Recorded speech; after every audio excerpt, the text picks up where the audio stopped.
matam amada Tolen kauba ningthau ama lerami. Tolen ningthau ase phajabada ngaurami. Athiba kuchumuba mi uba yaramde. Ningthau Tolen gi loinabi gi maming Yaibi haina kaurami. Maharani Yaibi ase masak matau yamna phajarami. Kuchu se yamna ngaurami. Ningthau Tolen na Maharani Yaibi bu yamna luna taurami. Nomagi numini Phibam kairabi hanubi ama ningthau unaba laklami. Ningthau ahan nupi adubu ubada hainadaba phaurami.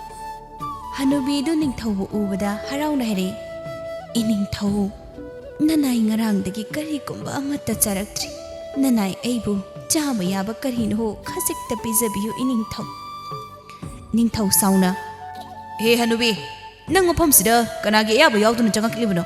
Kuchumuba misak thiba amata konung wasida chingba yade haba nang khangnabra. Nayumda thuna aigi manga sidagine chakrajam. Chalo natrabadi hanu thangdane nang awapamda soidana tarani. Iningthau na haibiriba dubu karino kusumuba masak thiba aikhoisu mini. Aidi iningthau se pukchil chawba minung si leiba iningthau ni haina khallubani.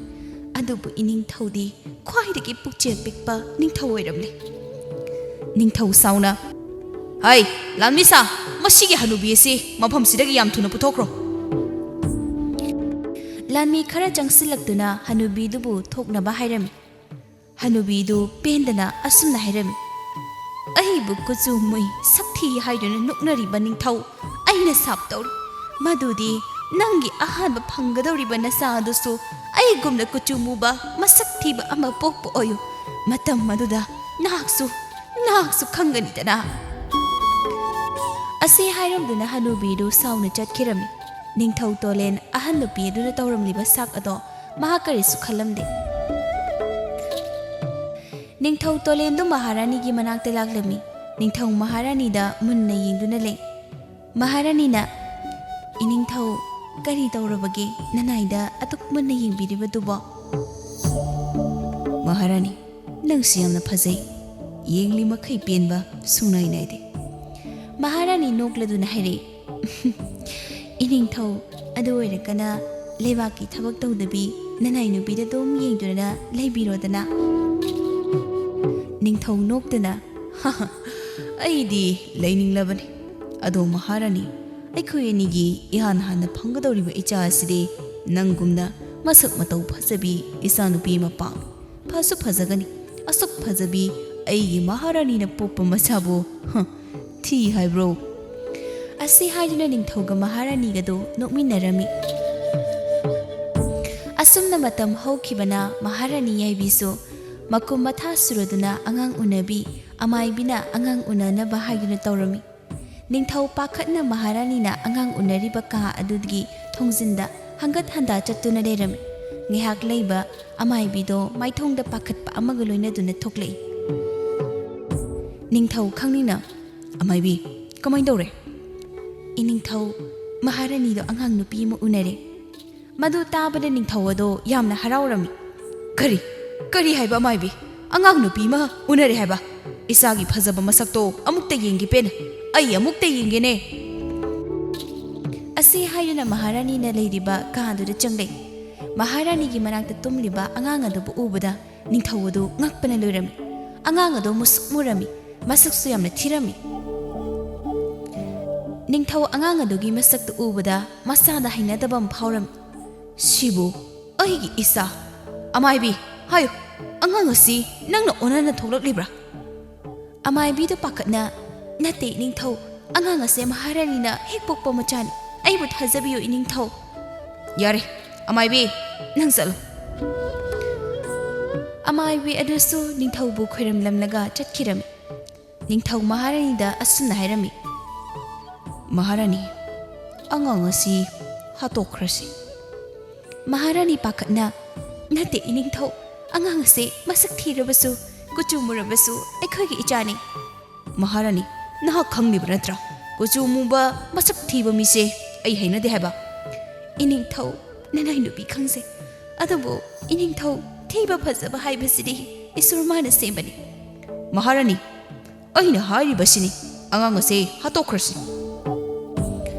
ꯏꯅꯤꯡꯊꯧꯅ ꯍꯥꯏꯕꯤꯔꯤꯕ ꯋꯥꯐꯝꯗꯣ ꯅꯅꯥꯏ ꯅꯨꯄꯤ ꯌꯥꯝꯕ ꯉꯝꯖ ꯀꯔꯤꯒꯨꯝꯕ ꯏꯅꯤꯡꯊꯧꯅ ꯑꯉꯥꯡ ꯑꯁꯤꯕꯨ ꯍꯥꯠꯂꯕꯗꯤ ꯑꯩꯍꯥꯛ ꯀꯣꯅꯨꯡ ꯑꯁꯤ ꯊꯥꯗꯣꯛꯇꯨꯅ ꯆꯠꯈꯤꯒꯅꯤ ꯃꯍꯥꯔꯥꯅꯤ ꯑꯩꯍꯥꯛ ꯃꯃꯥꯅꯤ ꯃꯆꯥꯕꯨ ꯃꯁꯛ ꯊꯤ ꯀꯨꯆꯨ ꯃꯨꯏ ꯍꯥꯏꯗꯨꯅ ꯍꯥꯠꯇꯣꯛꯈ꯭ꯔꯁꯤ ꯍꯥꯏꯔꯒ ꯀꯔꯝꯕ ꯃꯃꯥꯅ ꯍꯔꯥꯎꯅ ꯌꯥꯒꯅꯤ 이닝타우나 이차보누 씨방감잡았어. 아이디 맘하니 이차보누 씨에. 파래. 아도 오이러버디 아이기 와시수다. 아이디 마부 아이기 이사니 칸바 숭음가마. 안강 어시부 고능기 마판다 부톡pa yaroy. Laibak barza miyamna khanglaga aibu noknakhini. Wahai kharase hairamduna ningthawadu thokirami. Maharani pokpada ngairiba machanupidubu yengna imhagi ibema isadi pokpadagi naraibak thina pokledakho. Maharani machanupidugi maming thadoi haina kaurami. Ningthau machanupi thadoibu hanna yenglamde. Thadoi su chahi ahum hairakle. Maharani yaibidu thaleblami. Thadoibu senanaba nupi ama thamlami. Mamingna thaba kaurami. Thabana Rajkumari thadoibu yamna luna taurami. Maharani su makum matha suruduna masak matau yamna phazabi machanupi mapuklami. Hantak muki ningthawadu haraubugi pankhai leitre. Tha ama chupna harauba phongdoklami. Ningthawna machanupi atombidugi maming sakenbi haina kaurami. Matam mana lepa leitana chatkibana Rajkumari thadoi amadi sakenbidu lesabi phare.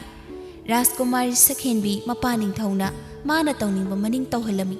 Adubu thadoidi Rajkumari oirabasu yamna tonna leirami. Thadoina mama Maharani da asumna hai. Ima Maharani karigino ipaning thawna machaibu asukta thiriba.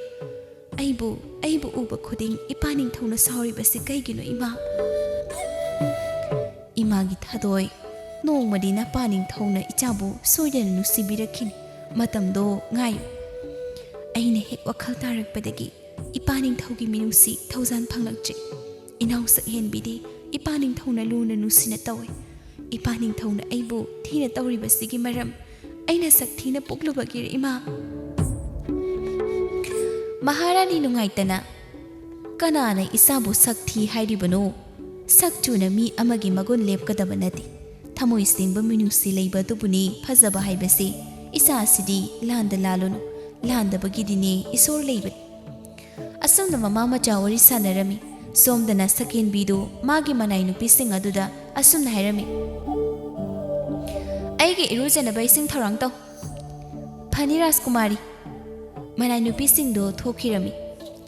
Rajkumari sakin bidu saking mingsela do yingduna matom ta sumna khanjai. Rajkumari sakin bi aise phani thokna phazaba chani. Aina sak phazabagini. Ipaning thawna aibu luna tawribase. Aini isegumna sak thiramlabadi ai su thina tawramgani. Ase khanduna momo noktuna leirami.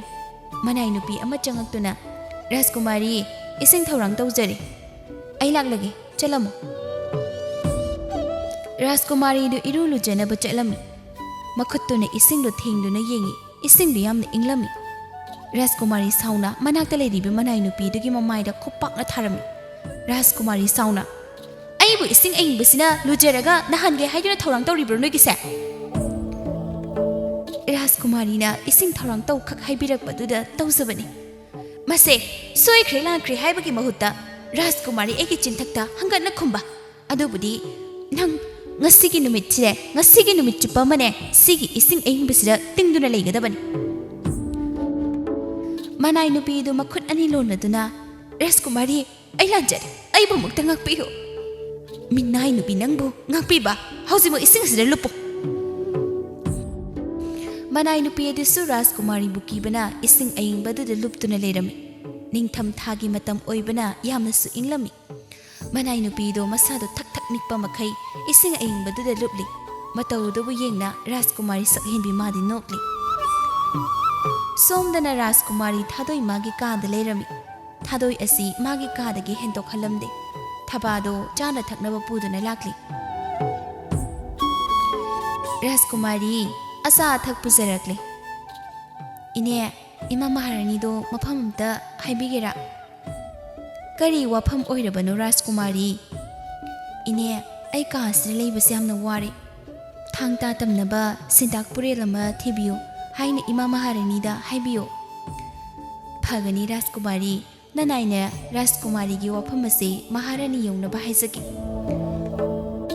pharene ado acha thak singse yamna yami ine bani chaminasi itomta chaba ngamoi iharani Rajkumari nanai ine ne charagomge ine naksoiga chaminaba hangoi bro aidi sakti kuchu sumui Rajkumari wakhaladu onare Rajkumari ga chaminaba phangjabadi nanai nani aigi laibak phaban garigi aina Rajkumari bu hangoi ga dawri bano ine konung asida aibu luna tawbiri base ima maharani amadi ine khaktani ataina de aibu hainade sakthi na poklu baise yamna toli koine garigi ton ga dawri bano Rajkumari sakna miyoi bagi magun lepa yaba nate asumna wari sanaduna leirami Rajkumari sakhenbidu konungi lekonda leplami mana sum lakpada tingkhangama makhung aduda yurami Rajkumari adu naraduna kanna lauri manai nubi sing adu pakhana chensile manai nubi amana Rajkumari gi makhungda yuriba tingkhang adubu urami manai nubi duna tingkhang adubu satoklami Rajkumari sauna kanana mafam asida tingkhang thamlami bano lekon senaba ahana do amta yam thuna karo phagani Rajkumari manai nubi sing adu chattuna lekol senaba ahana dubu kaurami ahana du sulakduna Rajkumari aibu kaubibu Rajkumari sauna mafam asida tingkhang ase kanana thamlibano hayo ahana do pakhatna Rajkumari nanai tingkhang ase matau karamna leko nasi leramlibano nanai di khangsadaba singbani leko lasidi nanai aina ngehak leitena sit singlibani nangna sit singlaga tingkhang asina karaidagi lerami masigi machin thiba ahanase amta phuhe lanmi singadusu changaktuna lekol senariba ahaladubu phurami mataudu uraga Rajkumari sakhenbidu noktuna yengli Rajkumari thadoi su tawriba mataudo konungdagi urami Rajkumari thadoi lekol adu thune laktuna asuna hiraklami lanmisa karino nakoina ahanasida sukminu silektana phuribase masi karigino lanmi amana Rajkumari thadoi ekodi Rajkumari sakhenbina haibagi ahanasibu phuzabani thadoi sakhenbidi yengduna isigi thadoi karigino nangna ahanasibu asukthina phuhalibadi aina lanmi singda ahanasibu phuhalibase thabak tawbudi cheksindabagi mana cheksindabagi aigi phajakraba khongasida tingkhangna thilhalibani uridana aigi khongsida ithoklise atombi nangi khongli tingkhang macha mani yubagi ahanasibu sukthina phuba hongnabro ahanasigi masada phubagi chaifam tariba mayamase nangi na khongli tingkhang macha ma chubuduga chaina di kanana helamgani aina Rajkumari mana konung osira thabak sunaba leiba minai Rajkumari ege khong i thokanbagi dandi oina sibagi cherak piba yarabani atombi makhoisu thawai panba miyoibani aikhoisu thawai panba miyoiba aikhoiga maikhoiga kari khetneribano aikhoi ningthaugi macha oirambasi khaktani aikhoi konung asida poklamdrabadi makhoigumna hingbe sakhenbidu sauna karigi loi chena aina tawba thabakta asuk yamni ye pirise ipa ningthauna ichebu kahadaki mapan thoktanaba haiba natro karigi mapana thopiragrino mina uraga aikhoibu noknakhini ipa ningthaugi micha thigani ye asi hairamdana sakhenbidu chatkhirami thadoi ahanaduda yengduna ipo ngasigi ni yumda pothabiro ipo hakchangdo chepham bingak tangaire Rajkumari yani ai matam loiraba kandane hanjakhigi ipuge sopado higa yedrabadi yaruyi aduni ipo yumda halanga potharo ipuna kiribado kristo tawrui ahanna dusu thadoina haibaduda yaduna chatkhirami ahanna do mayumda halaklami ahanna dugi nupi mapuroibana oirakliba phibamadu ubada pakatna anuba karino tawrakliba side anuba nangbu kaidawrurabage hanuba aduna wari pumba magi nupi delirami hanubi sauna kayada phatriba Rajkumari no ngami haiduna mara leiktaba mi amabu asumna phuba makhoisune nongmadi isorna dandi soidana pigani hanubana ꯔꯥꯖꯀꯨꯃꯥꯔꯤ ꯊꯥꯗꯣꯏꯗꯤ ꯃꯁꯛ ꯊꯤꯔꯕꯁꯨ ꯃꯕꯨꯛ ꯃꯄꯥꯎ ꯌꯥꯝꯅ ꯐꯩ ꯃꯥꯅ ꯈꯥꯝꯂꯝꯗ꯭ꯔꯕꯗꯤ ꯍꯅꯨꯕꯤ ꯅꯪ ꯑꯩ ꯑꯃꯨꯛ ꯎꯅꯔꯤꯕꯁꯤ ꯐꯪꯂꯝꯗꯕꯁꯨ ꯌꯥꯏ ꯑꯩꯅ ꯌꯨꯝꯗ ꯍꯜꯂꯛꯂꯤꯕ ꯑꯁꯤꯁꯨ ꯔꯥꯖꯀꯨꯃꯥꯔꯤ ꯊꯥꯗꯣꯏꯅ ꯍꯟꯈ꯭ꯔꯣ ꯍꯥꯏꯕꯒꯤ ꯍꯜꯂꯛꯂꯤꯕꯅꯤ ꯃꯤꯅꯁꯨ ꯍꯥꯏꯌꯦ ꯍꯅꯨꯕꯥ ꯃꯁꯛ ꯊꯤꯔꯕꯁꯨ ꯀꯨꯆꯨ ꯃꯨꯖꯔꯕꯁꯨ ꯔꯥꯖꯀꯨꯃꯥꯔꯤ ꯊꯥꯗꯣꯏꯗꯤ ꯃꯤꯅꯨꯡꯁꯤ ꯌꯥꯝꯅ ꯂꯩ ꯍꯥꯏꯅ ꯍꯥꯏꯅꯩ ꯑꯗꯣ ꯍꯅꯨꯕꯥ ꯀꯣꯅꯨꯡꯒꯤ ꯂꯩꯀꯣꯜ ꯁꯦꯟꯅꯕꯗꯣ ꯇꯣꯛꯄꯤꯔꯣ ꯑꯩꯅ ꯀꯣꯅꯨꯡꯒꯤ ꯂꯩꯀꯣꯜ ꯁꯦꯟꯅꯕ ꯇꯣꯛꯂꯕꯗꯤ ꯑꯩꯈꯣꯏ ꯑꯅꯤꯗꯤ ꯀꯔꯤ ꯆꯥꯒꯅꯤ ꯏꯆꯥꯁꯨ ꯑꯃꯠꯇ ꯌꯥꯎꯕ ꯅꯠꯇꯦ ꯆꯥꯗꯕꯅ ꯁꯤꯔꯕꯁꯨ ꯁꯤꯖꯔꯁꯅꯨ ꯑꯁꯨꯛ ꯋꯥꯅ ꯍꯤꯡꯗꯨꯅ ꯂꯩꯒꯗꯕꯒꯤ ꯁꯔꯨꯛꯅꯦ ꯁꯤꯈꯤꯕꯅ ꯍꯦꯟꯅ ꯐꯔꯦ ꯑꯁꯨꯝꯅ ꯍꯅꯨꯕ ꯍꯅꯨꯕꯤ ꯑꯅꯤꯗꯨ ꯋꯥꯔꯤ ꯁꯥꯟꯅꯔꯝꯃꯤ ꯁꯛꯌꯦꯟꯕꯤꯗꯨ ꯃꯄꯥ ꯅꯤꯡꯊꯧꯒꯤ ꯃꯅꯥꯛꯇ ꯆꯪꯗꯨꯅ ꯏꯄꯥ ꯅꯤꯡꯊꯧ ꯉꯁꯤꯗꯤ ꯅꯆꯥ ꯅꯅꯥꯏ ꯅꯨꯄꯤꯁꯤꯡꯒ ꯂꯝ ꯀꯣꯏꯕ ꯆꯠꯆꯔꯨꯒꯦ ꯏꯆꯥꯅ ꯆꯠꯅꯤꯡꯂꯕꯗꯤꯅꯦ ꯆꯠꯂꯣ ꯅꯤꯡꯊꯧ ꯃꯟꯇ꯭ꯔꯤꯗ ꯑꯣꯟꯁꯤꯟꯗꯨꯅ ꯃꯟꯇ꯭ꯔꯤ ꯏꯆꯥ ꯂꯝ ꯀꯣꯏꯕ ꯆꯠꯅꯕ ꯗꯣꯂꯥꯏ ꯊꯧꯔꯥꯡ ꯇꯧꯗꯅ ꯐꯒꯅꯤ ꯅꯤꯡꯊꯧ ꯅꯅꯥꯏ ꯊꯧꯔꯥꯡ ꯇꯧꯖꯔꯨꯔꯒꯦ ꯑꯁꯤ ꯍꯥꯏꯗꯨꯅ ꯃꯟꯇ꯭ꯔꯤꯗꯨ ꯊꯣꯛꯈꯤꯔꯝꯃꯤ ꯁꯛꯌꯦꯟꯕꯤꯅ ꯃꯄꯥ ꯅꯤꯡꯊꯧꯗ ꯑꯁꯨꯝꯅ ꯍꯥꯏꯔꯝꯃꯤ ꯏꯄꯥ ꯅꯤꯡꯊꯧ ꯀꯨꯆꯨ ꯃꯨꯕꯤ ꯁꯛꯊꯤꯕꯤ ꯏꯆꯦ ꯑꯃ ꯂꯩꯔꯤꯕꯁꯦ ꯑꯩꯉꯣꯟꯗ ꯌꯥꯝꯅ ꯌꯦꯡꯁꯤꯜꯂꯤ ꯅꯤꯡꯊꯧ ꯃꯆꯥꯒꯤ ꯋꯥꯗꯨ ꯇꯥꯕꯗ ꯁꯥꯎꯅ ꯃꯗꯨꯒꯤ ꯀꯨꯆꯨ ꯃꯨꯕꯤ ꯁꯛꯊꯤꯕꯤꯗꯨꯅ ꯏꯆꯥꯗ ꯌꯦꯡꯁꯤꯜꯂꯦ ꯍꯥꯏꯕ ꯀꯔꯝꯅ ꯌꯦꯡꯁꯤꯜꯂꯤꯕꯅꯣ ꯏꯄꯥ ꯅꯤꯡꯊꯧꯗ ꯍꯥꯏꯌꯨ ꯁꯛꯌꯦꯟꯕꯤꯅ ꯂꯩꯀꯣꯜꯗ ꯊꯣꯛꯈꯤꯕ ꯄꯨꯝꯕ ꯃꯄꯥ ꯅꯤꯡꯊꯧ ꯑꯃꯠꯇ ꯆꯤꯊꯗꯅ ꯇꯝꯂꯝꯃꯤ ꯅꯤꯡꯊꯧ ꯁꯥꯎꯅ ꯑꯩꯅ ꯃꯥꯒꯤ ꯀꯥꯗꯒꯤ ꯍꯦꯟꯗꯣꯛꯄ ꯌꯥꯔꯣꯏ ꯍꯥꯏꯔꯒ ꯍꯦꯟꯗꯣꯛꯂꯕ ꯈꯪꯒꯅꯤ ꯅꯤꯡꯊꯧꯗ ꯌꯥꯝꯅ ꯁꯥꯎꯔꯝꯃꯤ ꯁꯛꯌꯦꯟꯕꯤ ꯃꯥꯗꯤ ꯃꯄꯥ ꯅꯤꯡꯊꯧꯅ ꯁꯥꯎꯕ ꯎꯔꯒ ꯍꯔꯥꯎꯔꯝꯃꯤ ꯔꯥꯖꯀꯨꯃꯥꯔꯤ ꯁꯛꯌꯦꯟꯕꯤꯁꯨ ꯗꯣꯂꯥꯏ ꯇꯣꯡꯗꯨꯅ ꯂꯝ ꯀꯣꯏꯕ ꯆꯠꯈꯤꯔꯝꯃꯤ ꯅꯤꯡꯊꯧꯗꯨ ꯊꯥꯗꯣꯏꯒꯤ ꯀꯥꯗ ꯆꯪꯉꯤ ꯊꯥꯗꯣꯏ ꯉꯁꯤ ꯊꯥꯖꯗꯅ ꯃꯄꯥ ꯅꯤꯡꯊꯧꯅ ꯃꯥꯒꯤ ꯀꯥꯗ ꯆꯪꯉꯛꯄꯗꯨꯗ ꯍꯔꯥꯎꯅ ꯃꯄꯥ ꯅꯤꯡꯊꯧꯕꯨ ꯀꯧꯖꯩ ꯏꯄꯥ ꯅꯤꯡꯊꯧ ꯅꯤꯡꯊꯧ ꯁꯥꯎꯅ ꯀꯔꯤꯒꯤ ꯏꯄꯥ ꯅꯤꯡꯊꯧ ꯑꯩ ꯅꯪꯒꯤ ꯅꯄꯥ ꯅꯠꯇꯦ ꯁꯛꯊꯤꯕꯤ ꯀꯨꯆꯨ ꯃꯨꯕꯤ ꯅꯪꯕु ꯑꯩꯒꯤ ꯏꯆꯥꯅꯤ ꯍꯥꯏꯒꯗꯕꯒꯤ ꯁꯔꯨꯛꯅꯦ ꯁꯤꯈꯤꯕꯅ ꯍꯦꯟꯅ ꯐꯩ ꯊꯥꯗꯣꯏ ꯄꯦꯟꯗꯅ ꯍꯥꯏꯖꯔꯦ ꯏꯄꯥ ꯅꯤꯡꯊꯧ ꯑꯩꯁꯦ ꯏꯄꯥ ꯅꯤꯡꯊꯧꯒꯤ ꯏꯆꯥ ꯅꯠꯇꯕ꯭ꯔꯥ ꯍꯥꯏꯕꯤꯌꯨ ꯏꯄꯥ ꯅꯤꯡꯊꯧ ꯅꯠꯇꯦ ꯅꯪ ꯑꯩꯒꯤ ꯏꯆꯥ ꯅꯠꯇꯦ ꯑꯗꯨꯗꯤ ꯏꯄꯥ ꯑꯩꯁꯦ ꯀꯅꯥꯒꯤ ꯃꯆꯥꯅꯣ ꯍꯥꯏꯌꯨ ꯑꯩꯁꯦ ꯀꯅꯥꯒꯤ ꯃꯆꯥꯅꯣ ꯊꯥꯗꯣꯏꯒꯤ ꯋꯥꯍꯪ ꯑꯗꯨꯒꯤ ꯄꯥꯎꯈꯨꯝ ꯅꯤꯡꯊꯧ ꯑꯗꯨ ꯄꯤꯕ ꯉꯝꯂꯝꯗꯦ ꯅꯤꯡꯊꯧ ꯑꯁꯨꯝꯅ ꯑꯣꯏꯅ ꯍꯥꯏꯔꯦ ꯑꯩꯅ ꯅꯉꯣꯟꯗ ꯀꯥꯁꯤꯗꯒꯤ ꯃꯄꯥꯟ ꯊꯣꯛꯀꯅꯨ ꯍꯥꯏꯔꯒ ꯀꯔꯤꯒꯤ ꯀꯥꯁꯤꯗꯒꯤ ꯃꯄꯥꯟ ꯊꯣꯛꯂꯤꯕꯅꯣ ꯃꯤꯌꯥꯝ ꯃꯃꯥꯡꯗ ꯑꯩꯕꯨ ꯌꯣꯟꯒꯦ ꯍꯥꯏꯅ ꯈꯜꯂꯤꯕ꯭ꯔꯥ ꯍꯥꯏꯌꯣ ꯑꯁꯤ ꯍꯥꯏꯗꯨꯅ ꯁꯥꯎꯅ ꯊꯥꯗꯣꯏꯒꯤ ꯃꯃꯥꯏꯗ ꯈꯨꯄꯥꯛꯅ ꯊꯥꯔꯝꯃꯤ ꯊꯥꯗꯣꯏ ꯃꯄꯥ ꯅꯤꯡꯊꯧꯕꯨ ꯅꯤꯡꯉꯝꯗꯅ ꯌꯦꯡꯗꯨꯅ ꯀꯞꯆꯔꯝꯃꯤ ꯅꯣꯡꯃꯒꯤ ꯅꯨꯃꯤꯠꯅꯤ ꯊꯪꯅꯕ ꯂꯩꯕꯥꯛꯀꯤ ꯔꯥꯖꯀꯨꯃꯥꯔ ꯊꯧꯖꯥꯜꯗꯣ ꯅꯤꯡꯊꯧ ꯇꯣꯂꯦꯟꯒꯤ ꯂꯩꯕꯥꯛꯇ ꯃꯄꯥ ꯅꯤꯡꯊꯧꯒ ꯂꯥꯛꯂꯝꯃꯤ ꯅꯤꯡꯊꯧ ꯇꯣꯂꯦꯟ ꯑꯃꯗꯤ ꯃꯍꯥꯔꯥꯅꯤ ꯌꯥꯏꯕꯤ ꯑꯃꯗꯤ ꯔꯥꯖꯀꯨꯃꯥꯔꯤ ꯁꯛꯌꯦꯟꯕꯤ ꯃꯈꯣꯏ ꯑꯍꯨꯝꯗ ꯂꯥꯛꯂꯤꯕ ꯅꯤꯡꯊꯧꯒ ꯔꯥꯖꯀꯨꯃꯥꯔ ꯑꯗꯨꯒꯕꯨ ꯍꯔꯥꯎꯅ ꯑꯣꯛꯂꯝꯃꯤ ꯔꯥꯖꯀꯨꯃꯥꯔꯤ ꯁꯛꯌꯦꯟꯕꯤꯅ ꯔꯥꯖꯀꯨꯃꯥꯔ ꯊꯧꯖꯥꯜꯒꯤ ꯁꯑꯣꯡ ꯁꯥꯗꯥ ꯑꯗꯨꯗ ꯄꯥꯝꯂꯝꯃꯤ ꯔꯥꯖꯀꯨꯃꯥꯔ ꯊꯧꯖꯥꯜ ꯑꯁꯤ ꯃꯁꯛ ꯃꯇꯧꯁꯨ ꯌꯥꯝꯅ ꯐꯖꯔꯝꯃꯤ ꯔꯥꯖꯀꯨꯃꯥꯔ ꯑꯃ ꯑꯣꯏꯕꯒꯤ ꯑꯋꯥꯠꯄ ꯑꯃꯠꯇ ꯂꯩꯔꯝꯗꯦ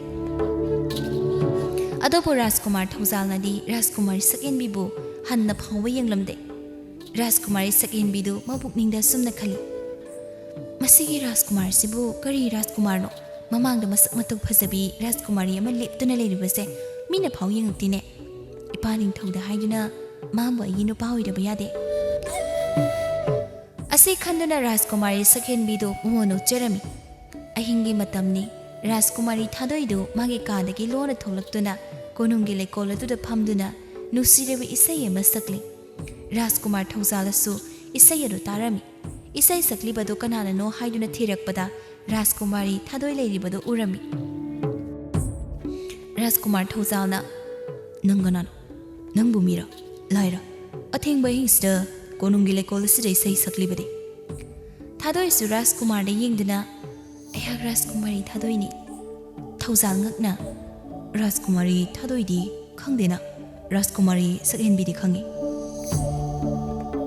ꯔꯥꯖꯀꯨꯃꯥꯔꯤ ꯁꯛꯌꯦꯟꯕꯤꯗꯨ ꯑꯩꯒꯤ ꯏꯅꯥꯎꯄꯤꯅꯤ ꯑꯁꯤ ꯍꯥꯏꯗꯨꯅ ꯊꯥꯗꯣꯏꯅ ꯃꯥꯒꯤ ꯄꯨꯟꯁꯤ ꯋꯥꯔꯤ ꯄꯨꯝꯕ ꯔꯥꯖꯀꯨꯃꯥꯔ ꯊꯧꯖꯥꯜꯗ ꯂꯤꯔꯝꯃꯤ ꯊꯧꯖꯥꯜꯁꯨ ꯋꯥꯔꯤꯗꯨ ꯇꯥꯕꯗ ꯅꯨꯡꯉꯥꯏꯔꯝꯗꯦ ꯊꯥꯕꯜꯒꯤ ꯃꯉꯥꯜ ꯑꯗꯨꯗ ꯎꯔꯛꯏ ꯊꯥꯗꯣꯏ ꯃꯃꯤꯠꯇꯒꯤ ꯃꯄꯤ ꯇꯥꯔꯤꯕꯗꯣ ꯃꯁꯛ ꯐꯖꯕ ꯎꯕ ꯐꯪꯗ꯭ꯔꯕꯁꯨ ꯊꯥꯗꯣꯏꯒꯤ ꯃꯥꯏꯊꯣꯡ ꯑꯗꯨꯕꯨ ꯎꯕꯗ ꯔꯥꯖꯀꯨꯃꯥꯔ ꯊꯧꯖꯥꯜꯅ ꯊꯥꯗꯣꯏꯕꯨ ꯅꯨꯡꯁꯤꯕ ꯐꯥꯎꯔꯝꯃꯤ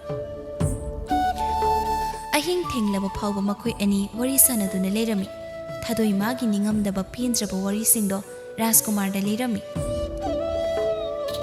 ꯅꯨꯃꯤꯠꯇꯣ ꯍꯧꯈꯤ꯫ ꯃꯊꯪꯒꯤ ꯅꯨꯃꯤꯠꯅꯤ꯫ ꯔꯥꯖꯀꯨꯃꯥꯔꯤ ꯁꯛꯍꯦꯟꯕꯤꯗꯨ ꯃꯄꯥ ꯅꯤꯡꯊꯧꯒꯤ ꯃꯅꯥꯛꯇ ꯂꯥꯛꯇꯨꯅ ꯑꯁꯨꯝꯅ ꯍꯥꯏꯔꯝꯃꯤ꯫ ꯏꯄꯥ ꯅꯤꯡꯊꯧ, ꯅꯆꯥꯕꯨ ꯀꯧꯕꯤꯕꯕꯨ ꯀꯔꯤ ꯇꯥꯛꯄꯤꯒꯗꯕ? ꯏꯄꯥꯒꯤ ꯁꯛꯍꯦꯟꯕꯤ, ꯏꯄꯥ ꯅꯤꯡꯊꯧꯅ ꯀꯧꯕꯕꯨ ꯑꯇꯩ ꯀꯔꯤꯒꯤꯁꯨ ꯅꯠꯇꯦ꯫ ꯍꯧꯖꯤꯛꯇꯤ ꯅꯪꯁꯨ ꯃꯄꯨꯡ ꯃꯔꯩ ꯐꯥꯔꯦ, ꯑꯗꯨꯅ ꯔꯥꯖꯀꯨꯃꯥꯔ ꯊꯧꯖꯥꯜꯒ ꯂꯨꯍꯣꯡꯕꯤꯔꯒꯦ ꯍꯥꯏꯅ ꯏꯄꯥꯅ ꯈꯜꯂꯦ꯫ ꯁꯛꯍꯦꯟꯕꯤꯗꯨ ꯃꯄꯥ ꯅꯤꯡꯊꯧꯒꯤ ꯋꯥꯗꯨ ꯇꯥꯕꯗ ꯁꯛꯍꯦꯟꯕꯤꯗ ꯍꯔꯥꯎꯖꯔꯝꯃꯤ꯫ ꯏꯄꯥ ꯅꯤꯡꯊꯧꯒꯤ ꯑꯄꯥꯝꯕꯗꯣ ꯅꯆꯥꯒꯤꯁꯨ ꯑꯄꯥꯝꯕꯅꯤ꯫ ꯅꯤꯡꯊꯧ ꯃꯆꯥꯅ ꯌꯥꯔꯛꯄꯗꯨꯗ ꯍꯔꯥꯎꯅ, ꯑꯗꯨꯅꯤꯗꯅ ꯏꯆꯥꯁꯤꯗꯤ, ꯏꯆꯥꯅꯁꯨ ꯌꯥꯔꯕꯅꯤꯅ ꯑꯊꯨꯕꯗ ꯂꯨꯍꯣꯡꯅꯕ ꯏꯄꯥ ꯁꯤꯜꯂꯒꯦ꯫ ꯇꯟꯖꯥꯗꯨꯗ ꯃꯍꯥꯔꯥꯅꯤ ꯌꯥꯏꯕꯤꯗꯨ ꯆꯪꯂꯩ꯫ ꯃꯍꯥꯔꯥꯅꯤꯅ, ꯀꯔꯤ ꯋꯥꯔꯤꯅꯣ ꯏꯅꯤꯡꯊꯧ ꯅꯆꯥꯒ ꯁꯥꯟꯅꯔꯤꯝꯂꯤꯕꯁꯤꯕꯣ? ꯑꯇꯩ ꯅꯠꯇꯦꯗ, ꯑꯩꯒꯤ ꯏꯇꯥꯎ ꯅꯤꯡꯊꯧꯒꯤ ꯃꯆꯥꯅꯨꯄꯥ ꯔꯥꯖꯀꯨꯃꯥꯔ ꯊꯧꯖꯥꯜꯒ ꯂꯨꯍꯣꯡꯕꯒꯤ ꯋꯥꯔꯤꯅꯤ꯫ ꯏꯅꯤꯡꯊꯧ, ꯏꯆꯥ ꯊꯥꯗꯣꯏ ꯂꯩꯅ ꯂꯩꯅ ꯏꯆꯥ ꯁꯛꯍꯦꯟꯕꯤ ꯍꯥꯟꯅ ꯀꯔꯝꯅ ꯂꯨꯍꯣꯡꯒꯗꯧꯔꯤꯕꯅꯣ ꯏꯅꯤꯡꯊꯧ? ꯃꯍꯥꯔꯥꯅꯤ, ꯑꯩꯒꯤ ꯏꯆꯥꯗꯤ ꯁꯛꯍꯦꯟꯕꯤ ꯈꯛꯇꯅꯤ꯫ ꯏꯆꯥꯕꯨ ꯃꯇꯤꯛ ꯆꯥꯕ ꯔꯥꯖꯀꯨꯃꯥꯔ ꯑꯃꯗ ꯊꯥꯖꯕ ꯍꯥꯏꯕꯁꯦ ꯃꯄꯥ ꯑꯩꯒꯤ ꯏꯊꯧꯅꯤ꯫ ꯃꯍꯥꯔꯥꯅꯤꯁꯨ ꯀꯥꯟꯅꯔꯔꯣꯏ ꯈꯜꯂꯗꯨꯅ ꯃꯥ ꯋꯥ ꯃꯈꯥ ꯑꯃꯨꯛ ꯇꯥꯔꯨꯗ꯭ꯔꯦ꯫ ꯅꯣꯡꯃ ꯔꯥꯖꯀꯨꯃꯥꯔꯤ ꯁꯛꯍꯦꯟꯕꯤꯗꯨ ꯔꯥꯖꯀꯨꯃꯥꯔ ꯊꯧꯖꯥꯜꯒꯤ ꯃꯅꯥꯛꯇ ꯂꯥꯛꯇꯨꯅ ꯑꯁꯨꯝꯅ ꯍꯥꯏꯔꯝꯃꯤ꯫ ꯔꯥꯖꯀꯨꯃꯥꯔ, ꯉꯁꯤꯗꯤ ꯂꯝ ꯀꯣꯏꯕ ꯆꯠꯂꯨꯁꯤ꯫ ꯂꯩꯕꯥꯛ ꯑꯁꯤꯒꯤ ꯐꯖ ꯐꯖꯕ ꯃꯐꯝꯁꯤꯡ ꯌꯦꯡꯂꯨꯁꯤ꯫ ꯔꯥꯖꯀꯨꯃꯥꯔꯤ, ꯉꯁꯤꯗꯤ ꯑꯩ ꯐꯔꯛ ꯇꯥꯔꯅꯤ, ꯅꯣꯡꯃ ꯑꯣꯏꯅ ꯆꯠꯂꯁꯤ꯫ ꯉꯁꯤꯗꯤ ꯅꯣꯏ ꯆꯠꯂꯨꯔꯣ꯫ ꯐꯔꯦ ꯔꯥꯖꯀꯨꯃꯥꯔ, ꯔꯥꯖꯀꯨꯃꯥꯔꯅ ꯆꯠꯁꯤ ꯍꯥꯏꯕ ꯌꯥꯗ꯭ꯔꯕꯅꯤꯅ ꯑꯩꯈꯣꯏ ꯆꯠꯂꯨꯈꯤꯒꯦ꯫ ꯑꯁꯤ ꯍꯥꯏꯗꯨꯅ ꯔꯥꯖꯀꯨꯃꯥꯔꯤ ꯁꯛꯍꯦꯟꯕꯤꯗꯨ ꯆꯠꯈꯤꯔꯝꯃꯤ꯫ ꯔꯥꯖꯀꯨꯃꯥꯔ ꯊꯧꯖꯥꯜꯗꯣ ꯔꯥꯖꯀꯨꯃꯥꯔꯤ ꯊꯥꯗꯣꯏꯒꯤ ꯀꯥꯗ ꯆꯪꯉꯛꯇꯨꯅ ꯑꯅꯤꯗꯨ ꯋꯥꯔꯤ ꯁꯥꯟꯅꯔꯝꯃꯤ꯫ ꯔꯥꯖꯀꯨꯃꯥꯔꯤ ꯊꯥꯗꯣꯏꯁꯨ ꯔꯥꯖꯀꯨꯃꯥꯔ ꯊꯧꯖꯥꯜꯒ ꯂꯣꯏꯅꯕꯗꯒꯤ ꯔꯥꯖꯀꯨꯃꯥꯔꯕꯨ ꯅꯨꯡꯁꯤꯔꯛꯂꯕꯅꯤ꯫ ꯔꯥꯖꯀꯨꯃꯥꯔ ꯊꯧꯖꯥꯜꯅ, ꯔꯥꯖꯀꯨꯃꯥꯔꯤ ꯊꯥꯗꯣꯏ, ꯀꯔꯤꯒꯤꯅꯣ ꯅꯪꯅ ꯀꯥ ꯑꯁꯤꯗꯒꯤ ꯍꯦꯟꯗꯣꯛꯇ꯭ꯔꯤꯕꯁꯦ? ꯅꯪꯗꯤ ꯀꯣꯅꯨꯡꯒꯤ ꯃꯄꯥꯟꯒꯤ ꯐꯖꯕꯁꯦ ꯌꯦꯡꯅꯤꯡꯗꯕ꯭ꯔꯥ? ꯌꯦꯡꯅꯤꯡꯉꯤ ꯑꯩꯁꯨ, ꯑꯗꯨꯕꯨ ꯑꯩꯗꯤ ꯀꯥ ꯑꯁꯤꯗꯒꯤ ꯃꯄꯥꯟ ꯊꯣꯛꯄ ꯌꯥꯗꯦ꯫ ꯏꯄꯥ ꯅꯤꯡꯊꯧꯅ ꯑꯩꯕꯨ ꯀꯥ ꯑꯁꯤꯗꯒꯤ ꯍꯦꯟꯗꯣꯛꯄ ꯌꯥꯔꯣꯏ ꯍꯥꯏꯅ ꯍꯥꯏ꯫ ꯏꯅꯤꯡꯊꯧ ꯈꯪꯍꯟꯗꯕꯤꯗ ꯂꯣꯟꯅ ꯆꯠꯇꯨꯅ ꯌꯦꯡꯂꯨꯁꯤ꯫ ꯁꯦ, ꯐꯤꯖꯣꯜ ꯑꯁꯤ ꯁꯦꯠꯂꯨ, ꯑꯗꯨꯒ ꯂꯣꯟꯅ ꯊꯣꯛꯇꯨꯅ ꯌꯦꯡꯂꯨꯁꯤ꯫ ꯔꯥꯖꯀꯨꯃꯥꯔꯅ ꯍꯥꯏꯔꯤꯕꯗꯨ ꯊꯥꯗꯣꯏꯁꯨ ꯌꯥꯔꯝꯃꯤ꯫ ꯑꯁꯨꯝꯅ ꯔꯥꯖꯀꯨꯃꯥꯔꯤꯗꯣ ꯔꯥꯖꯀꯨꯃꯥꯔꯅ ꯄꯨꯔꯛꯂꯤꯕ ꯐꯤꯖꯣꯜ ꯑꯗꯨ ꯁꯦꯠꯇꯨꯅ ꯀꯣꯅꯨꯡ ꯑꯗꯨꯗꯒꯤ ꯂꯣꯟꯅ ꯊꯣꯛꯂꯛꯇꯨꯅ ꯁꯒꯣꯜ ꯇꯣꯡꯗꯨꯅ ꯆꯠꯈꯤꯔꯝꯃꯤ꯫ ꯑꯁꯨꯝꯅ ꯁꯨꯝ ꯂꯥꯛꯄꯅ ꯐꯖꯔꯕ ꯃꯐꯝ ꯑꯃ ꯌꯧꯔꯛꯂꯝꯃꯤ꯫ ꯃꯐꯝ ꯑꯗꯨꯒꯤ ꯐꯖꯕꯗꯨ ꯎꯕꯗ ꯔꯥꯖꯀꯨꯃꯥꯔꯤ ꯊꯥꯗꯣꯏ ꯑꯗꯣ ꯉꯥꯏꯍꯥꯛ ꯃꯃꯤꯠ ꯀꯨꯞꯇꯅ ꯃꯐꯝ ꯑꯗꯨꯒꯤ ꯐꯖꯕꯗꯣ ꯌꯦꯡꯗꯨꯅ ꯂꯩꯔꯝꯃꯤ꯫ ꯔꯥꯖꯀꯨꯃꯥꯔꯅ, ꯔꯥꯖꯀꯨꯃꯥꯔꯤ, ꯃꯐꯝ ꯑꯁꯤ ꯐꯖꯕ꯭ꯔꯥ? ꯐꯖꯩ꯫ ꯑꯁꯨꯛ ꯐꯖꯕ ꯃꯐꯝꯁꯦ ꯄꯣꯛꯄꯗꯒꯤ ꯑꯃꯨꯛ ꯐꯥꯎꯕ ꯎꯔꯛꯇ꯭ꯔꯤ꯫ ꯑꯩꯒꯤ ꯄꯨꯟꯁꯤꯁꯦ ꯐꯛꯂꯥꯡ ꯃꯔꯤꯅ ꯈꯥꯖꯤꯟꯕ ꯀꯥꯗꯨꯗ ꯄꯨꯟꯁꯤ ꯑꯁꯤ ꯂꯣꯏꯈꯗ꯭ꯔꯥ ꯈꯜꯂꯨꯕꯅꯤ꯫ ꯑꯗꯨꯕꯨ ꯔꯥꯖꯀꯨꯃꯥꯔꯅ ꯑꯩꯕꯨ ꯐꯖꯔꯕ ꯃꯐꯝ ꯀꯌꯥꯁꯦ ꯎꯍꯟꯕꯤꯔꯦ꯫ ꯑꯩꯒꯤ ꯅꯤꯡꯖꯕ ꯊꯨꯡꯂꯦ ꯔꯥꯖꯀꯨꯃꯥꯔ꯫ ꯔꯥꯖꯀꯨꯃꯥꯔꯁꯦ ꯑꯩꯒꯤ ꯏꯐꯝꯗꯗꯤ ꯏꯁꯣꯔꯅ ꯊꯥꯕꯤꯔꯛꯄꯅꯤ꯫ ꯔꯥꯖꯀꯨꯃꯥꯔꯁꯨ ꯊꯥꯗꯣꯏꯅ ꯍꯔꯥꯎꯕꯗꯨ ꯎꯕꯗ ꯅꯣꯛꯐꯦꯠ ꯇꯧꯅ ꯌꯦꯡꯗꯨꯅ ꯂꯩꯔꯝꯃꯤ꯫ ꯊꯥꯗꯣꯏ ꯃꯥꯅ ꯔꯥꯖꯀꯨꯃꯥꯔꯗ ꯌꯦꯡꯉꯛꯄꯗ ꯔꯥꯖꯀꯨꯃꯥꯔꯅ ꯃꯨꯟꯅ ꯌꯦꯡꯗꯨꯅ ꯂꯩꯔꯝꯕꯗꯨ ꯎꯕꯗ, ꯀꯩꯗꯧꯔꯒꯦ ꯔꯥꯖꯀꯨꯃꯥꯔ ꯑꯗꯨꯛ ꯃꯨꯟꯅ ꯌꯦꯡꯕꯤꯔꯤꯕꯗꯨꯕꯣ? ꯔꯥꯖꯀꯨꯃꯥꯔꯤ ꯊꯥꯗꯣꯏ, ꯅꯪꯒꯤ ꯁꯛꯇꯝꯁꯤ ꯌꯦꯡꯂꯤ ꯃꯈꯩ ꯄꯦꯟꯕ ꯅꯥꯏꯗꯦ, ꯑꯗꯨꯝ ꯌꯦꯡꯅꯤꯡꯂꯒ ꯂꯩ꯫ ꯑꯊꯤꯕ ꯑꯩꯒꯤ ꯁꯛꯁꯤ ꯌꯦꯡꯅꯤꯡꯂꯤꯕ? ꯀꯅꯥꯅ ꯅꯪꯕꯨ ꯊꯤ ꯍꯥꯏꯔꯤꯕꯅꯣ? ꯀꯨꯆꯨ ꯈꯔ ꯃꯨꯖꯔꯁꯨ ꯔꯥꯁꯤ ꯌꯥꯝꯅ ꯂꯩ꯫ ꯑꯩꯗꯤ ꯃꯨꯔꯒ ꯔꯥꯁꯤ ꯂꯩꯕꯁꯤ ꯌꯥꯝꯅ ꯀꯜꯂꯛꯆꯩ꯫ ꯑꯗꯣ ꯔꯥꯖꯀꯨꯃꯥꯔꯤ, ꯉꯁꯤꯗꯤ ꯑꯩ ꯅꯉꯣꯟꯗ ꯋꯥꯐꯝ ꯑꯃꯠꯇ ꯍꯥꯏꯒꯦꯗꯅ꯫ ꯀꯔꯤ ꯋꯥꯐꯝꯅꯣ? ꯍꯦꯛꯇ ꯍꯥꯏꯌꯨ ꯔꯥꯖꯀꯨꯃꯥꯔ꯫ ꯊꯧꯖꯥꯜ ꯊꯥꯗꯣꯏꯗ ꯃꯨꯟꯅ ꯌꯦꯡꯗꯨꯅ ꯍꯥꯏꯔꯛꯏ꯫ ꯔꯥꯖꯀꯨꯃꯥꯔꯤ ꯊꯥꯗꯣꯏ, ꯑꯩ ꯅꯪꯕꯨ ꯊꯃꯣꯏ ꯁꯦꯡꯅ ꯅꯨꯡꯁꯤꯔꯨꯔꯦ꯫ ꯔꯥꯖꯀꯨꯃꯥꯔꯅ ꯍꯥꯏꯔꯛꯂꯤꯕ ꯋꯥꯗꯨ ꯇꯥꯕꯗ ꯔꯥꯖꯀꯨꯃꯥꯔꯤ ꯊꯥꯗꯣꯏꯗꯨ ꯏꯀꯥꯏ ꯅꯨꯡꯁꯤ ꯌꯥꯅꯔꯝꯃꯤ, ꯍꯔꯥꯎꯕꯁꯨ ꯐꯥꯎꯔꯝꯃꯤ꯫ ꯊꯧꯖꯥꯜ ꯊꯥꯗꯣꯏ ꯌꯦꯡꯗꯨꯅ, ꯑꯩꯒꯤ ꯋꯥꯍꯪ ꯑꯁꯤꯒꯤ ꯄꯥꯎꯈꯨꯝ ꯄꯤꯔꯔꯣꯏꯗ꯭ꯔꯣ ꯔꯥꯖꯀꯨꯃꯥꯔꯤ? ꯊꯥꯗꯣꯏ ꯏꯀꯥꯏꯅ, ꯔꯥꯖꯀꯨꯃꯥꯔ, ꯑꯩꯒꯤ ꯊꯃꯣꯏꯅꯁꯨ ꯔꯥꯖꯀꯨꯃꯥꯔꯕꯨ ꯂꯥꯠꯆꯔꯤꯕꯅꯤ꯫ ꯑꯗꯨꯕꯨ ꯑꯩꯗꯤ ꯁꯛꯊꯤ, ꯀꯨꯆꯨꯁꯨ ꯃꯩ꯫ ꯔꯥꯖꯀꯨꯃꯥꯔ ꯍꯣꯏꯒꯤ ꯏꯄꯥ ꯅꯤꯡꯊꯧ ꯑꯣꯏꯅ ꯑꯩꯕꯨ ꯃꯃꯧ ꯑꯣꯏꯕ ꯀꯔꯤꯁꯨ ꯄꯥꯝꯂꯣꯏꯗ꯫ ꯔꯥꯖꯀꯨꯃꯥꯔꯤ ꯊꯥꯗꯣꯏ, ꯅꯪ ꯑꯗꯨꯒꯤꯗꯃꯛ ꯀꯔꯤꯒꯤ ꯋꯥꯔꯤꯕꯒꯦ?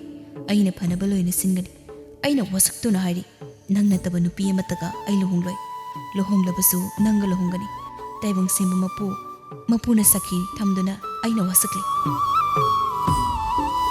Thadoi Thaujalgi wahado tabada thamoi do pencherami somdana Rajkumari sakhenbigi chatmina khiba manai nupi sing ado pakhatna chelaktuna ningthauda sumna hairami iningthau hingjaba amana Rajkumari sakhenbibu phaduna puduna chakre ningthau pakatna kari aigi isa nupi sakhenbibu hingjabana phaduna puduna chakre haba hingjabado karomda chatki iningthau kha thangbu maikeida leiba chingaduda ka khibani ningthau ahoba khonjenda hai lamni sa nakhoi lamni chamane hauji mak kha thangbu chingda chattuna aigi isa nupi Rajkumari sakhenbibu tekta kaiduna poro chalo Lanmi sing adu sining thogi ya thang phanglabada kha thangba maikeida leiba chingaduda chatkhiram Thaujaga thadoi ga su konungda halaklami thadoi ga Thaujaga su Rajkumari sakhenbi hingjabana pudure chakre haibagi pau tarami thadoi du yamna pakhatlami thadoi na mama maharani da asuna hairami ima maharani nachai khoi tombi bu thiruge ima gi thadoi nangna hairi bu du bukarino nupi nangna nanau thiba karamna chatkani napa ning thaulan mi sing thakibani thadoi mana chatke hairabasu maharani na yaramde thadoi lona chatlagi haiduna khalami thadoi do konungge aronba lambi du dagi lona tholaklami thadoi do kha thangbo chingadu da leiribado tamna laklami asum lakpada yamna solaba ahan nupi amaga thengnarami ahan nupi do Rajkumari thadoi bu ubada isu gumlabi sanaba yaurabadi khajikta pirambo nabokse ngarangdagi karigumba amatta saraktri thadoi do ahan nupi dugi matawaduda nungaitaba phawrami Rajkumari thadoi do mangak samda siriba likto lokthokduna ahan nupi du piduna asumna hairami abo aingona di chaba yaba karisu yaudre nasuna piriba sanase kaiduna acha thaklebiyo thadoi gi pukchel chawbadu ubada ahan nupi do lairimbi ama onthoraklami matawudu ubada thadoi madi ngakpana loirami lairimbi do nokmi tawduna thadoi di yengduna thadoi ai haklam asibu koliba lairimbi ni nangbu changing tawbani changing asida nangna mai pakle nangi apamba ama nama lairimbi engodagini ima lairimbi aina pamjabadi aigi inaupi sakhenbibu tekta kaidina leirambasi khaktani lairimbi duna mitrang tawduna thanga ma thokhalami lairimbi duna thanga dubu paiduna piduna hairi thadoida thadoi thanga siloksil thanga se achamba thangnati layam singna thangja tare changna saba thangni nangi nanau nupi bu phaduna bu khribe hingjaba dubu asamba hingjaba nate matik mayai leiraba hingjaba ni thanga sina natana hingjaba dubu hatpa ngamloi thadoi su thanga dubu lauduna lairimbi aduda thagat wahai kya hairamduna makhata na laklami asum lakpade hingjaba na leiba strungdu yoraklami ure manau nupi sakhenbi sarang manungda leiribado sakhenbi su machibu ubada harauzai iche gi thadoi nang kari su tawdi ko iche ai kai su tawdi nang mapam sida lakli ba kari gino iche nang chalo hingjaba do lakla badi iche su jana hat khrani ise na lakli base inaw bulo lakli bani chatla basu inaw puduna chatkani tanza do da chawra ba hingjaba ama sauna changatuna lai hingjaba na sauna hai nupi nang mapam asida lakli bra he phatraba hingjaba nathwai adu mangnindrabadi aigi inhabu thado hingjaba do khana noktuna kari kaisu leitaba taibang mi nang nasu aigi thawai laugadariba hingjaba do kanna noklami hingjaba do na noklingai thadoina tanja yengduna lairimbi na pirakpa thanga duna hingjaba mabuk aduna hanjin thinjilami hingjaba do kanna lauduna sirami hingjaba duna sirabada sarang adusu masa matum tamang khirami sakhenbi machebu chena konduna kaplami atombi khari kaplino haujite khuini konungda chatladabani asi haiduna Rajkumari ani du konungda laklami ningthau machanupi sakhenbi bu ubada harauzarami ꯁꯀꯦꯟꯕꯤꯅ ꯃꯄꯥ ꯅꯤꯡꯊꯧꯗ ꯊꯣꯛꯂꯤꯈꯤꯕ ꯄꯨꯝꯕ ꯂꯤꯔꯝꯃꯤ꯫ ꯍꯧꯖꯤꯛꯇꯗ ꯅꯤꯡꯊꯧ ꯇꯣꯂꯦꯟꯗꯣ ꯅꯤꯡꯉꯝꯗꯕ ꯐꯥꯎꯔꯛꯂꯝꯃꯤ꯫ ꯏꯄꯥꯒꯤ ꯊꯥꯗꯣꯏ, ꯏꯄꯥ ꯏꯆꯥꯒꯤ ꯃꯐꯝꯗ ꯌꯥꯝꯅ ꯂꯥꯟꯈ꯭ꯔꯦ꯫ ꯏꯁꯥꯅ ꯅꯄꯥ ꯑꯩꯕꯨ ꯑꯃꯨꯛꯇꯗꯤ ꯉꯥꯛꯄꯤꯌꯨ꯫ ꯁꯛꯆꯨꯅ ꯃꯤ ꯑꯃꯒꯤ ꯃꯒꯨꯟ ꯂꯦꯞꯂꯨꯕ ꯑꯩꯍꯥꯛꯁꯦ ꯈ꯭ꯋꯥꯏꯗꯒꯤ ꯄꯪꯕ ꯃꯤ ꯑꯣꯏꯔꯝꯂꯦ꯫ ꯏꯄꯥ ꯅꯤꯡꯊꯧ, ꯅꯆꯥꯗ ꯑꯗꯨꯝꯅ ꯍꯥꯏꯕꯤꯒꯅꯨ꯫ ꯅꯆꯥꯅ ꯏꯄꯥ ꯅꯤꯡꯊꯧꯗ ꯋꯥꯔꯧꯕ ꯁꯥꯎꯅꯤꯡꯕ ꯑꯝꯇ ꯂꯩꯇꯦ꯫ ꯏꯄꯥꯒꯤ ꯊꯥꯗꯣꯏ, ꯉꯁꯤꯗꯤ ꯏꯄꯥ ꯏꯆꯥꯕꯨ ꯆꯦꯠꯅꯤ ꯀꯣꯟꯒꯦ꯫ ꯂꯥꯛꯑꯣ, ꯏꯄꯥꯅ ꯑꯃꯨꯛꯇꯪ ꯀꯣꯟꯒꯦ꯫ ꯑꯁꯤ ꯍꯥꯏꯗꯨꯅ ꯃꯆꯥꯕꯨ ꯃꯊꯥꯗ ꯆꯦꯠꯅ ꯀꯣꯜꯂꯝꯃꯤ꯫ ꯅꯨꯃꯤꯠ ꯑꯁꯤꯗꯒꯤ ꯊꯥꯗꯣꯏꯁꯨ ꯃꯄꯥꯒꯤ ꯃꯤꯅꯨꯡꯁꯤ ꯐꯪꯂꯝꯃꯤ꯫ ꯊꯧꯖꯥꯒ ꯊꯥꯗꯣꯏꯒ ꯀꯣꯏꯅꯩ ꯈꯪꯕꯗꯒꯤ ꯊꯧꯖꯥꯒ ꯊꯥꯗꯣꯏꯒ ꯆꯥꯎꯅ ꯂꯨꯍꯣꯡꯂꯝꯃꯤ꯫ ꯊꯥꯗꯣꯏꯁꯨ ꯊꯧꯖꯥꯅ ꯂꯨꯅ ꯅꯨꯡꯁꯤꯅ ꯇꯧꯕꯤꯗꯨꯅ ꯅꯨꯡꯉꯥꯏꯅ ꯄꯥꯟꯈꯤꯔꯝꯃꯤ꯫